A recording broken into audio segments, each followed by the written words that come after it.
जिले के कक्षा 12वीं में सीबीएसई या एमपी बोर्ड में जिन भी विद्यार्थियों के 95% से अधिक नंबर आए हैं एवं कक्षा 10वीं सीबीएसई या एमपी बोर्ड में जिन भी विद्यार्थियों के 98% से अधिक नंबर आए हैं, सिटी चैनल उन्हें प्रोत्साहित करने एवं आने वाले बच्चों के उत्साहवर्धन के लिए इन बच्चों का इंटरव्यू सिटी चैनल पर दिखाने के लिए आप हमें संपर्क करें। हमारे व्हाट्सएप नंबर है 9174763551 700329 यूट्यूब पे हमारी खबरों को सबसे पहले देखने के लिए हमारे चैनल को सब्सक्राइब करें और घंटी का आइकॉन जरूर दबाएं ताकि आप हमारी आने वाली वीडियोस को सबसे पहले देख पाएं।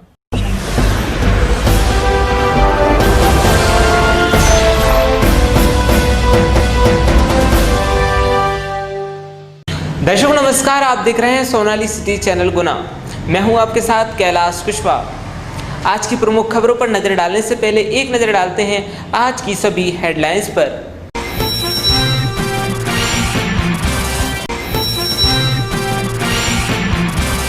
जिले में लगातार बढ़ते कोरोना संक्रमण पर चिंता जताते हुए कलेक्टर कुमार पुरुषोत्तम ने सर्दी, खांसी व बुखार की दवा देते समय रोगियों का डेटा सार्थक लाइट ऐप पे लोड करने के निर्देश दिए हैं। मायने खुद उपचार के लिए ये दवाएं लेने वाले लोगों को अब निर्देशों के पालन की स्थिति में इनकी उपलब्धता विस्तृत जानकारी देने के बाद ही होगी। कलेक्टर ने शहर सहित जिले भर में संचालित private nursing home, hospital, clinic, medical store, Ayush, homeopathic व पतंजलि स्टोर संचालकों को सख्त निर्देश दिए हैं कि कोई भी व्यक्ति सर्दी, खांसी, बुखार आदि से संबंधित दवा खरीदता है तो उसके बारे में संपूर्ण जानकारी सार्थक लाइट ऐप पर अपलोड की जाए।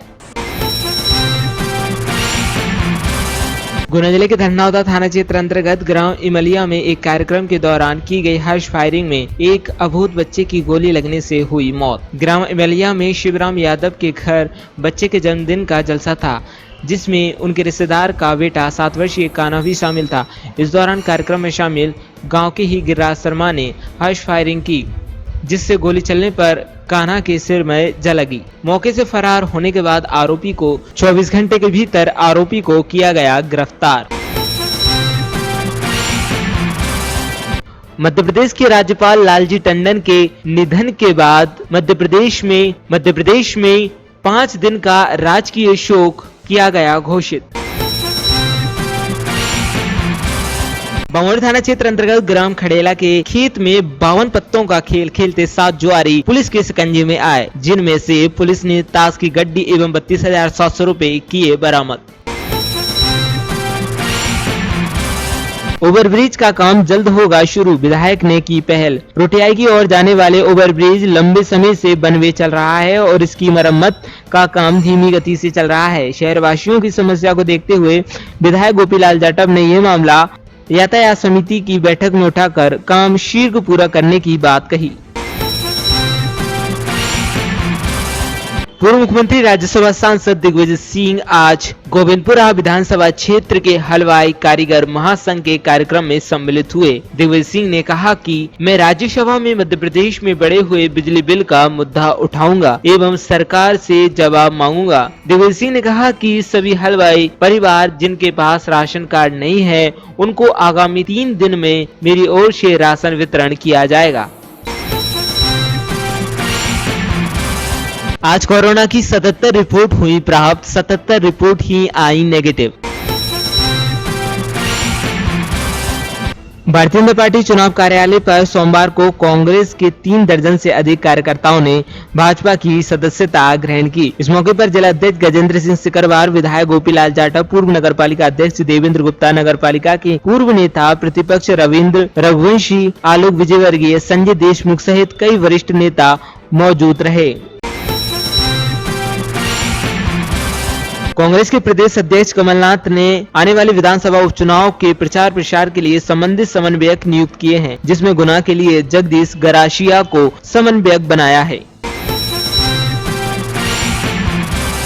जिला कलेक्टर कुमार पुरुषोत्तम ने कहा है कि ग्राम पंचकुइया तहसील राधोगढ़ क्षेत्र अंतर्गत कोरोना महामारी से पीड़ित व्यक्ति की पॉजिटिव रिपोर्ट आने पर संक्रमण के फैलाव को रोकने हेतु कॉन्टैक्ट ट्रेसिंग किया जाना अत्यावश्यक है। उन्होंने दंड प्रक्रिया संहिता 1973 की धारा 144 के तहत प्रदत्त शक्तियों के अध्ययन रहते हुए पंचकुइया रोड से हनुमान जी मंदिर तक के क्षेत्र को कंटेनमेंट जोन घोषित किया।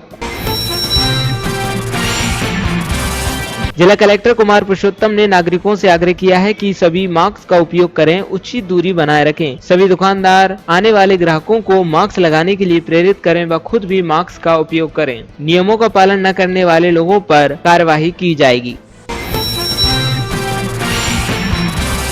इन दोनों गुना की दो कॉलोनियों के लोग आमने सामने हैं। मामला कृष्णानी कॉलोनी श्री राम कॉलोनी के नागरिकों के बीच का है। बताया जाता है कि यहां एक रास्ते को लेकर दोनों जगह के नागरिकों में संघर्ष की स्थिति पैदा हो गई है। असल में श्री राम कॉलोनी की ओर एक रास्ता जाता है जो कृष्णानी कॉलोनी से निकलता है और दूसरे रास्ते में शराब की दुकान है, जिससे महिलाओं को पहले वाले रास्ते से निकलने में सुविधा थी, लेकिन कृष्णानी कॉलोनी के लोगों ने सुरक्षा की दृष्टि से उस रास्ते को बंद कर दिया है और यही समस्या का कारण है। National movement for all pension scheme के प्रांतीय निर्देश पर आज गुना में जिला प्रशासन को ज्ञापन सौंपा गया। एसडीएम गुना को एक ज्ञापन दिया गया और इस मौके पर संगठन के प्रांतीय उपाध्यक्ष नरेंद्र भार्गव और जिला अध्यक्ष रमेश अहिरवार सहित अनेक कर्मचारी नेता उपस्थित रहे। घोसीपुरा स्थित वार्ड क्रमांक 29 में शासकीय उचित मूल्य की दुकान पर उपभोक्ताओं को गुणवत्ताहीन राशन दिया जा रहा है, जिससे नागरिक परेशान हैं। दाल चावल ऐसे हैं जिनमें कीड़े दिखाई देते हैं और वे खाने की स्थिति में नहीं हैं। जगनपुर की घटना पर पुलिस की बर्बरतापूर्ण कार्रवाई के विरोध में आज अखिल भारतीय श्री बलाई महासंघ द्वारा ज्ञापन राष्ट्रपति, प्रधानमंत्री, महामहिम राज्यपाल, मुख्यमंत्री व गृह मंत्री को जिला प्रशासन द्वारा सौंपा गया। ज्ञापन में उन्होंने बताया कि कैन थाना क्षेत्र अंतर्गत जगनपुर चक में दलित किसान दंपति पर बर्बर तरीके से लाठीचार्ज और उन्हें जहर पीने को मजबूर करने वाले प्रशासनिक अधिकारियों को तत्काल प्रभाव से बर्खास्त कर मामला दर्ज करने की बात कही। बजरंगगढ़ के वाल्मीकि समाज द्वारा आज पुलिस अधीक्षक को ज्ञापन दिया गया, जिसमें उन्होंने मांग की है कि पिछले दिनों एक समाज के विशेष के लोगों द्वारा उनके समाज के एक युवक की मारपीट की गई। इस दौरान उसकी मृत्यु हो गई थी। इस बात की निष्पक्ष ढंग से जांच की जाए और आरोपियों के खिलाफ सख्त से सख्त कार्रवाई की जाए। लॉकडाउन में प्रशासन की सख्ती के कारण अनेकों लोगों की आजीविका पर असर पड़ा है। रामजी लाल, जो कि राधा कॉलोनी गुना के निवासी हैं, उन्होंने प्रशासन को एक आवेदन दिया है, जिसमें उन्होंने कहा है कि वह ग्रामीण क्षेत्रों में जाकर कपड़ा बेचते हैं, लेकिन इन दिनों उनको प्रशासन की सख्ती के कारण दुकान नहीं लगाने दी जा रही है, जिससे उनके समक्ष आजीविका का संकट पैदा हो गया है। कोरोना महामारी संकट को देखते हुए शहर में लगातार मास्क न लगाने वाले लोगों के विरुद्ध कलेक्टर गुना के निर्देश अनुसार चालानी कार्यवाही जारी है। इसी क्रम में आज नगरपालिका द्वारा कई ऐसे लोग जो बिना मास्क के घर के बाहर निकल रहे हैं, उन पर चालानी कार्यवाही कर अर्थदंड लगाया गया। ऑल इंडिया डीएसओ द्वारा आज ज्ञापन जिला शिक्षा अधिकारी को सौंपा गया, जिसमें उन्होंने बताया कि कोरोना संकट काल में भी क्रमांक 2 स्कूल द्वारा की गई फीस वृद्धि को तत्काल निरस्त किया जाए तथा इस फीस वृद्धि को तत्काल वापस लिया जाए, अन्यथा छात्र संगठन आगामी आंदोलन के लिए बाध्य होगा।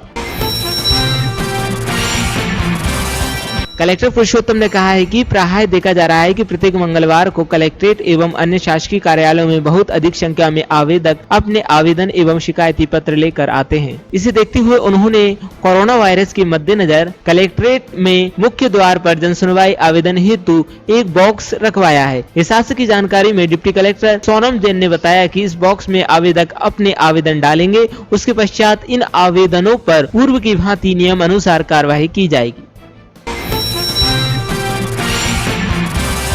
लाइट मशीन के कार्यपालन यंत्री ने संबंधित अधिकारियों को कहा है कि वे ग्राम पंचायत पिपरौदा खुर्द के अंतर्गत आने वाले ललुआ टोरा निवासी राजा राम कुशवाहा के पेंशन प्रकरण का निराकरण शीघ्र करें। असल में मामला यह है कि राजा राम कुशवाहा ने एक बात न्यायालय में लगाया था, जो उनके पेंशन से संबंधित है और उनके पेंशन के निराकरण को विभाग द्वारा समय पर सुलझाया नहीं गया तो उन्होंने अब कोर्ट में अवमानना का केस लगाया है और संबंधित अधिकारियों को तलब किया है। राष्ट्रीय स्वयंसेवक द्वारा संचालित एकल विद्यालय के प्रयासों से गत वर्ष अनुसार इस वर्ष भी पूरे अंचल में 25,000 लक्ष्य के साथ फलदार पौधारोपण किया जाएगा।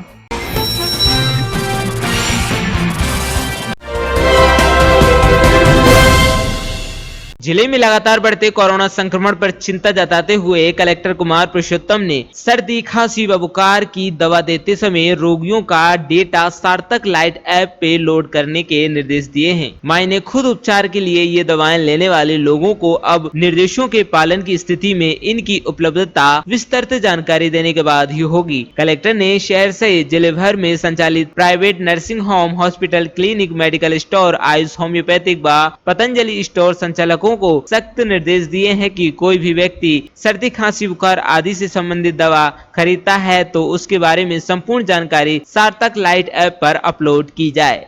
गुना जिले में जो कोरोना की स्थिति है उसमें कुछ ऐसे लक्षण दिख रहे हैं जो इशारा करते हैं कि हमें और सावधानी की जरूरत है। पिछले दिनों तो ऐसे केसेस सामने आए जिसमें मृत्यु हुई कोरोना पीड़ित मरीजों की। इसमें सबसे आश्चर्यजनक तथ्य ये था कि इन व्यक्तियों ने पूर्व में कोई जानकारी नहीं दी और जब स्थिति खराब हो गई तब वो अस्पताल पहुंचे और अस्पताल में एडमिट होने के बाद अगले दिन उनकी मृत्यु हो गई। यह स्थिति अत्यंत चिंताजनक है। यह इशारा करती है कि लोग अपना इलाज अपने घरों में करा रहे हैं। इसको देखते हुए मैंने कल 144 के तहत आदेश जारी किया है जिसमें यह अनिवार्य किया है कि जिले में जितने अस्पताल हैं, दवा दुकानें हैं, रजिस्टर्ड मेडिकल प्रैक्टिशनर हैं, आयुष के चिकित्सक हैं, होम्योपैथी के, यूनानी के या पतंजलि के स्टोर पे जो चिकित्सक बैठते हैं, अगर कोई मरीज आता है या कोई व्यक्ति दवा लेने आता है सर्दी की, खांसी की, बुखार की, तो मध्य प्रदेश शासन ने सार्थक लाइट ऐप एक बनाया है जो बहुत ही आसान है डाउनलोड करना। उनको उसमें अनिवार्य रूप से उस मरीज का या उस व्यक्ति का नाम, पता और फोन नंबर अंकित करना होगा। जैसे ही वो अंकित करते हैं वह व्यक्ति हमारे सुपरविजन में आ जाएगा और हम फिर उसको ट्रैक कर सकते हैं कि उसकी बीमारी किस स्टेज में है, क्या उसको अस्पताल में भर्ती कराने की जरूरत है, क्या उसको टेस्ट करने की जरूरत है। और ये जो मैंने आदेश जारी किया है ये बाध्यकारी है। अगर इस आदेश का उल्लंघन होता है, हम आज और कल 2 दिन का अवसर देंगे और अगर इस आदेश का उल्लंघन होता है तो निश्चित तौर पे इस पर दंडात्मक कार्रवाई की जाएगी संबंधित एजेंसी या प्रतिष्ठान के खिलाफ, चाहे वो दवा दुकान हो, निजी अस्पताल हो, निजी डॉक्टर हो। उनसे मेरा आग्रह है, ये बहुत ही छोटा सा काम है। आप अपने मोबाइल में बहुत सारे ऐप डाउनलोड करते रहते हैं, तो सार्थक लाइट ऐप डाउनलोड करें और आपको फोन पे अगर कोई व्यक्ति दवा मांगता है उसका नाम पता दें, आके दवा लेता है, अस्पताल में एडमिट होता है, आप तुरंत जानकारी दें। ये आपके हित में है, शहर के हित में है, हम सबके हित में है।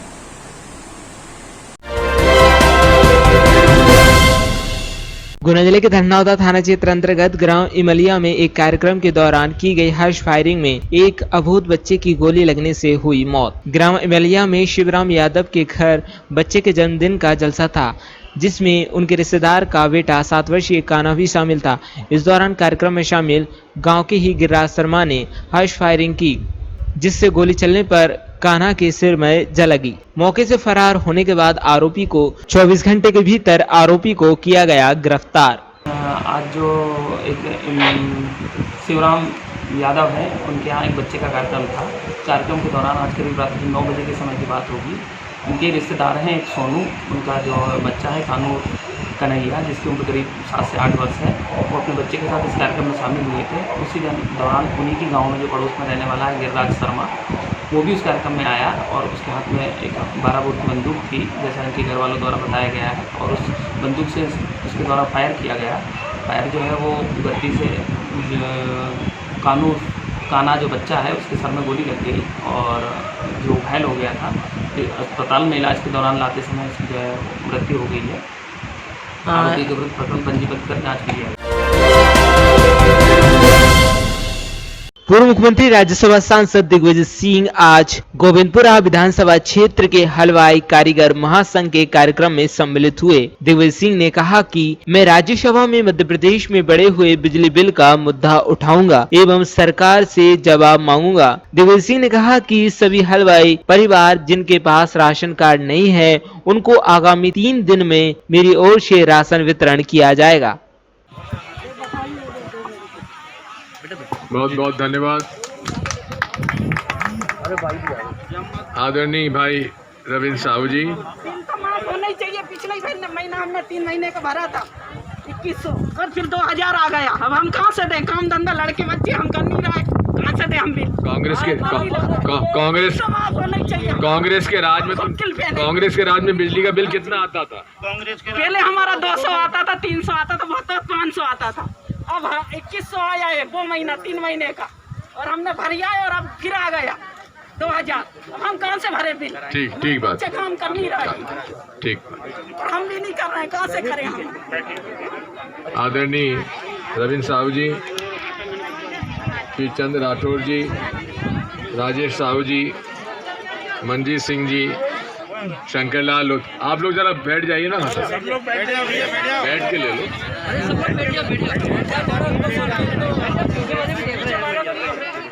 रवि रावत जी, चौरसिया जी, गोविंद सोनी जी, चैन सिंह जी, मोहनलाल पवार जी, नरेंद्र पाटिल जी, करण सिंह पवार जी, विजय कहार जी, इमरतलाल जी, कमलेश सराठे जी, राधेश्याम जी, विशाल सोनी जी, चैन सिंह रायकवार जी।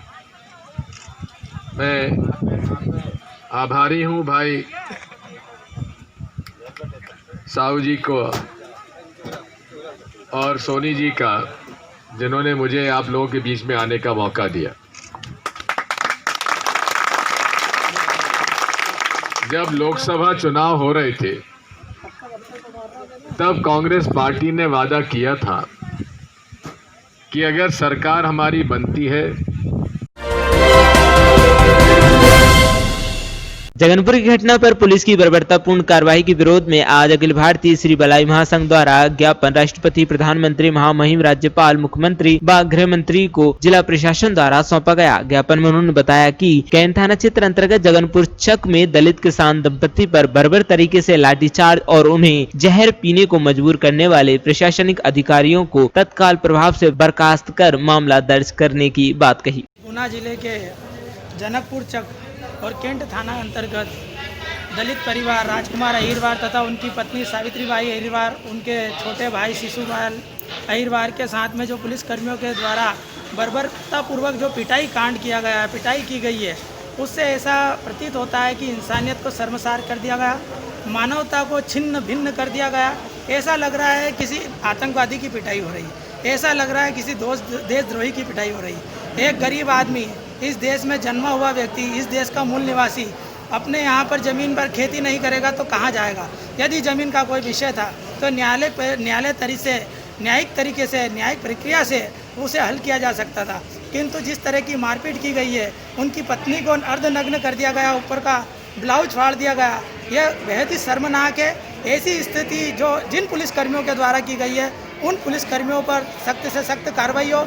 एट्रोसिटी एक्ट के तहत उन पर मुकदमा दर्ज होना चाहिए तथा उनकी गिरफ्तारी होना चाहिए तथा पीड़ित परिवार को 10 लाख रुपए की आर्थिक मुआवजा राशि की मांग करने आज हम माननीय जिलाधीश महोदय गुना कलेक्टर से हम मिलने आए थे।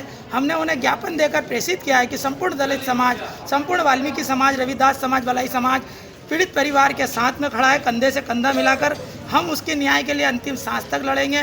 पीड़ित परिवार को 10 बीघा जमीन दी जाए ताकि भविष्य में वो अपने जीवन का यापन कर सके, अपने परिवार का संचालन कर सके।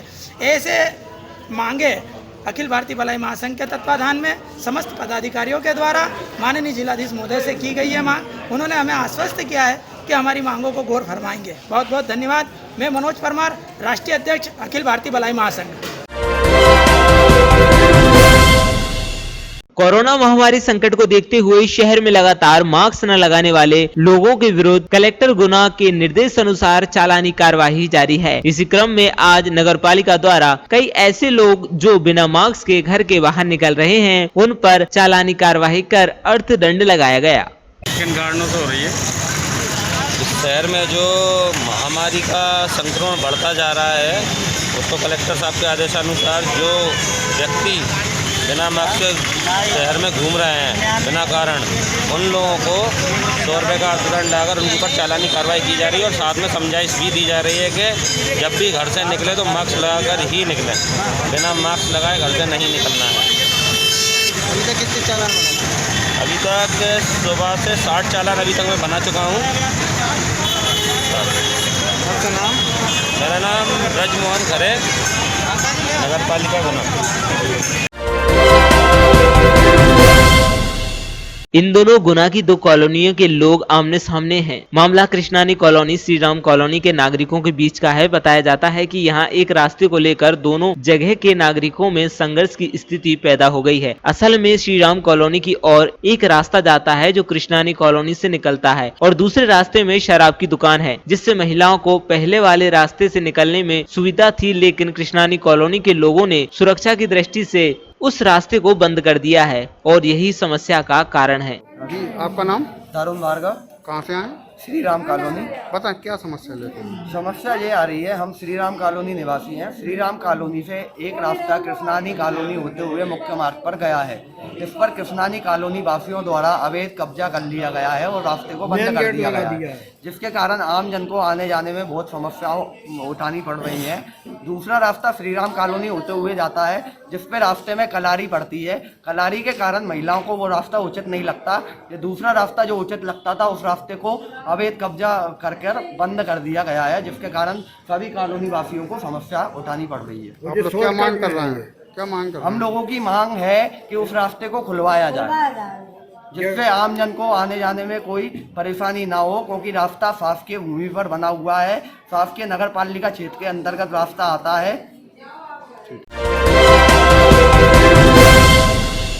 घोसीपुरा स्थित वार्ड क्रमांक 29 में शासकीय उचित मूल्य की दुकान पर उपभोक्ताओं को गुणवत्ताहीन राशन दिया जा रहा है, जिससे नागरिक परेशान हैं। दाल चावल ऐसे हैं जिनमें कीड़े दिखाई देते हैं और वे खाने की स्थिति में नहीं हैं।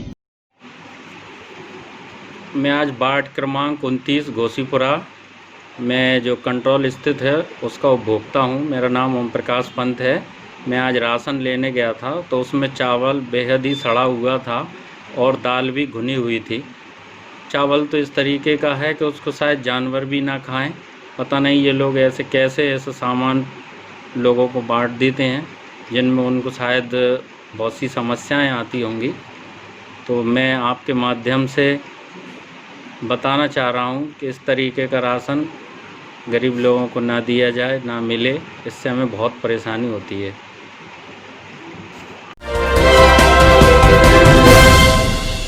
जिला कलेक्टर कुमार पुरुषोत्तम ने नागरिकों से आग्रह किया है कि सभी मास्क का उपयोग करें, उचित दूरी बनाए रखें। सभी दुकानदार आने वाले ग्राहकों को मास्क लगाने के लिए प्रेरित करें व खुद भी मास्क का उपयोग करें। नियमों का पालन न करने वाले लोगों पर कार्यवाही की जाएगी। मध्य प्रदेश शासन ने जनहित में लोगों की आर्थिक गतिविधियां चलती रहे, इन सबको ध्यान में रखते हुए लॉकडाउन खत्म किया था। लेकिन ये अपेक्षा थी कि लॉकडाउन खत्म होने के बाद लोग कुछ प्रावधानों का पालन करेंगे, सोशल डिस्टेंसिंग होगी, मास्क लगाएंगे, अनावश्यक शहर में नहीं घूमेंगे। लेकिन जो पिछले 2-3 दिनों से मुझे देखने में आया है कि लोग इन चीज़ों का पालन नहीं कर रहे हैं। कल एक घटना हुई जहां पे मंदिर में बहुत भारी भीड़ थी, जबकि शासन के स्पष्ट निर्देश थे। धार्मिक भावनाएं, धार्मिक क्रियाकलाप, उनका अपना महत्व है, लेकिन वो लोकहित या स्वास्थ्य की कीमत पे नहीं है। अतः मेरा आग्रह है कि मास्क का उपयोग करें, सोशल डिस्टेंसिंग का पालन करें, अनावश्यक भीड़ न लगाएं। हम लोग इस मामले में सख्ती करने जा रहे हैं। जो भी मास्क का उपयोग नहीं करते पाया जाएगा उस पर फाइन किया जाएगा। सभी दुकानदारों से, निजी प्रतिष्ठानों से आग्रह है, आपके यहाँ जो भी सामान लेने या क्रय करने कोई व्यक्ति आता है, जब मास्क पहने तभी आप दें उसको। और आप खुद भी आप अपने दुकानों में पालन करें। स्ट्रीट वेंडर्स बिना मास्क लगाए फल सब्जी सामान बेच रहे हैं, ये सारी स्थितियां चिंताजनक है। हमने नगर पालिका के अमले को निर्देशित किया है कि ऐसे हर प्रकरण में वो फाइन करे और लोगों को मास्क बांटे भी। मेरा आप सबसे आग्रह है कि पूरा देश कोरोना से लड़ रहा है, ऐसी स्थिति में अगर आपको अपने को बचाना है, शहर का नाम अच्छा रखना है, तो इनका कड़ाई से पालन करें, तभी जाके हम सुरक्षित रह पाएंगे।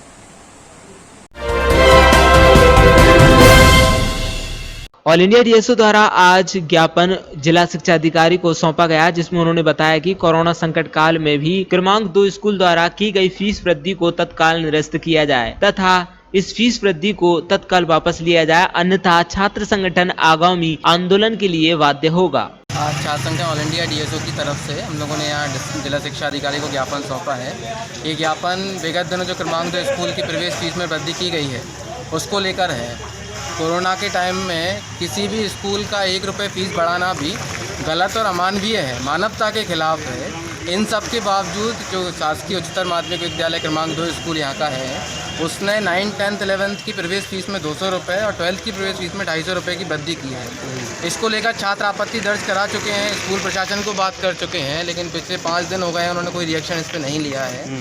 इसी अगली कड़ी में आज हमने जिला शिक्षा अधिकारी को ज्ञापन सौंप कर इस मामले में बात करने के लिए कहा है और वो 2 दिन में हमें जवाब देंगे। उसके बाद अगर नहीं होता है, छात्र आगामी आंदोलन के लिए तैयार है। डीओ साहब का क्या आदेश है? डीओ साहब का कहना है कि उनकी जानकारी में फीस वृद्धि नहीं है, अभी वो इस पर बात करेंगे।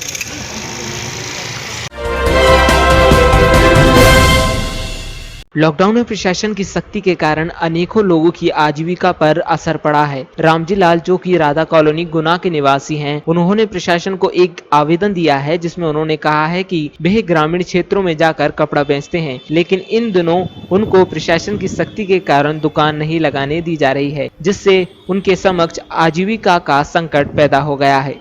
मेरा नाम रामजी लाल नामदेव, राधा कॉलोनी गुना। फुटपाथ पर दुकान लगाने से मैं हाट में दुकान लगाने के। कहाँ पे? हाट में फतेहगढ़ कॉलोनी, बमोरी, खिरकिता, मऊ, पाटन, हाट का धंधा। कौन से दिन हाट लगती है? हाट सोमवार थी फतेहगढ़, मंगलवार कॉलोनी, बुधवार बमोरी, गुरुवार पाटन। दुकान नहीं लगाने दी साहब, दुकान लगाने की समस्या आ रही है। हम किराए रहते हैं, परेशान हैं। परमिशन ले आओ तो हमें परेशानी आती है, हम भगे आते हैं। किराया लगा के, किराया हो 4 महीना किराया नहीं दिया मैंने। मैं किराए के मकान रहता हूँ साहब, 4 महीना है लॉकडाउन लगा, उस दिन से किराया नहीं दिया मैंने। अच्छा। हाँ, अब मेरे पास पैसा नहीं है तो वहाँ जाता हूँ, दुकान नहीं लगाने देते हैं। जब परेशानी है मुझे दुकान लगाने की अनुमति दी है। तो आज आप जो कलेक्टेड आए, सब लोग तो अनुमति लेने आए हैं? हाँ, हम अनुमति लेने आए। ओवरब्रिज का काम जल्द होगा शुरू, विधायक ने की पहल। रोटियाई की ओर जाने वाले ओवरब्रिज लंबे समय से बनवे चल रहा है और इसकी मरम्मत का काम धीमी गति से चल रहा है। शहरवासियों की समस्या को देखते हुए विधायक गोपीलाल जाटव ने यह मामला यातायात समिति की बैठक में उठाकर काम शीघ्र पूरा करने की बात कही। गुना एवी रोड ओवरब्रिज का जो काम वर्षों से जो है ना पड़ा हुआ था, गुना नगर की जनता, गणमान्य लोग ने मुझको जो है ना बताया कि भाई है ना इस प्रकार की माल है, इसके टेंडर हो गए, इसके जो है ना काम चालू जो है ना नहीं हुआ। तो मैंने इसके लिए पार्टी मीटिंग, उसमें कलेक्ट्रेट में भी जो है मतलब एक प्रस्ताव रखा मैंने मीटिंग में। और आज मैं समझता हूँ कि जो है ना ओवरब्रिज का जो है ना जो रिपेयरिंग का काम जो हो रहा है, चल रहा है, वो पूर्ण होने जा रहा है और अच्छा काम हुआ है, हो रहा है। इसके लिए मैं सबके लिए जो बताना, क्योंकि गुना की जनता ने मुझे काफ़ी जो है ना बताना, मेरे पास जो है ना शिकवा शिकायतें आई, प्रस्ताव सुझाव आए, उसके अंतर्गत जो बताना मैंने प्रायोरिटी पे जो है ना ये ओवरब्रिज का काम लिया और पूर्ण होने जा रहा है।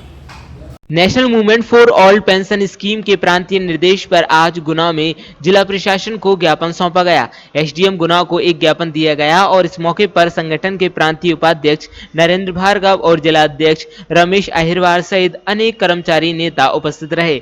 जी, आपका नाम? रमेश अहिरवार, बताएं। जिलाध्यक्ष NMOPS जिला गुना। बताएं क्या आज हम NMOPS राष्ट्रीय संगठन के प्रांतव्यापी ज्ञापन कार्यक्रम में गुना जिले में श्रीमान SDM महोदय को गुना जिले की ओर से ज्ञापन प्रेषित करने आए हैं और हम पूरे प्रदेश में आंदोलनरत हैं। ये हमारा पहला कार्यक्रम है ज्ञापन वाला। अभी हम जनप्रतिनिधि और शासन के प्रतिनिधियों को ज्ञापन के माध्यम से चेता रहे हैं कि हमारी OPS जो पुरानी पेंशन बहाली है उसको बहाल किया जाए। हम NPS नई पेंशन स्कीम के तहत हमारे साथ बहुत जोर से छलावा हो रहा है पूरे मध्य प्रदेश में, क्योंकि जो सेवानिवृत्त हो रहे हैं जो कर्मचारी उनकी 1800 और 1200 रुपये नई पेंशन बन रही है। इससे हमारा जीवन का निर्वाह गुजारा नहीं हो पा रहा है। हम चाहते हैं कि जो 2004 से के पूर्व जो कर्मचारियों को पुरानी पेंशन मिलती है वो पेंशन के हम भी हकदार हैं, क्योंकि कर्मचारी भाई भाई हैं, हमारा बराबर का कार्य है। हम भी वही कार्य कर रहे हैं जो पूर्व वाले कर रहे हैं। हमें शासन ने एक नई पेंशन के तहत जो छलावा किया है हम इसका विरोध कर रहे हैं और पूरे प्रदेश में इसका आज ज्ञापन के माध्यम से विरोध जारी है। बजरंगगढ़ के वाल्मीकि समाज द्वारा आज पुलिस अधीक्षक को ज्ञापन दिया गया, जिसमें उन्होंने मांग की है कि पिछले दिनों एक समाज के विशेष के लोगों द्वारा उनके समाज के एक युवक की मारपीट की गई। इस दौरान उसकी मृत्यु हो गई थी। इस बात की निष्पक्ष ढंग से जांच की जाए और आरोपियों के खिलाफ सख्त से सख्त कार्रवाई की जाए। ये बात है, विजय है हमारा, एक सिंहराम, बबीता, संजय, सनी, आजाद, छोटू, चंदन, इन लोगों ने सभी ने मिलकर मेरा बच्चा मारा, विजय को, और मारा तो हमने गुना भर्ती कराया, वहाँ से रेफर कर दिया हमें भोपाल। कुछ दिन हम वहाँ भर्ती रहिए, हमारे वहाँ से छुट्टी कर दी, कोई सुनवाई नहीं हुई यहाँ बजरंगगढ़ थाने से। फिर जिसके बाद भोपाल से हमारी छुट्टी कर दी, हमारा लड़का शांत हो गया, हम घर लेके आ गए। फिर भी 15 तारीख को लेके आए, 16 को PM होया, अब कोई रिपोर्ट नहीं है, कोई सुनवाई नहीं है हमारी। तो क्या में कोई सुनवाई नहीं। क्या उम्र है आपके लड़के? हमारे लड़का की यही 23-24 22 23 24 नाम क्या? 23 साल को कोई क्या रंजिश थी क्या? कोई कोई रंजिश नहीं, कोई फोन करके धोखे से मारा। हम तो काम पे चले गए थे, सब लोगों ने बताया कि मतलब उन्होंने मारा है। तो किस बात के लिए उन लोगों ने मारा? कुछ ये कोई रंजसबाजी नहीं है, पूरी बजरंगगढ़ बोल लेगी कि हमारा बेटा से कमान से कोई से भी भेदभाव हो, रंजसबाजी हो, कोई रंजसबाजी नहीं है हमारी। तो ये कब का मामला है? ये 22 तारीख का है। 22 जून 2020। हम बजरंगगढ़ रहते हैं। चाहते क्या हैं? हम ये चाहते हैं हमें न्याय मिलने चाहिए, उन्हें सजा होने चाहिए। सजा हो, भले ही मैं जाकर मेरा बेटा चलोगा तो बाकी बड़े बेटा भी फांसी होनी चाहिए। आपका मानना है कि ये घटना के बाद दौरानी मौत हुई है? हाँ नहीं, वो अस्पताल में हुई, अस्पताल छुट्टी कर दीजिए के बाद में। ये सब फोटो भी देख सकते हो बच्चे का, ये देखो इस स्थिति में मेरा बच्चा गया है।